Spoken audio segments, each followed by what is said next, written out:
Hi everyone, let's see how to add checkbox in Google Sheets. Well friends, here goes my daily tasks. I have 10 tasks and I want to add checkbox here under the status column to see the progress.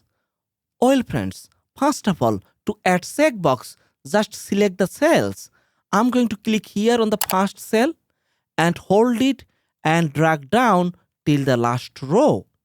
Okay, here all the cells are selected. Once it is selected, come over here on the menu bar. Here you can see insert. Just click on it.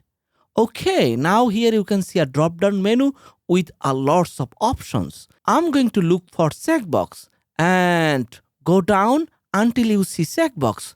Here is checkbox. Just click on it. Okay, now here you can see I have got checkbox. Nice, fantastic. Let's see how it works. Say for example, I have completed my morning walk. So I'm going to check it. It is done. I have checked my client's email. Just check it.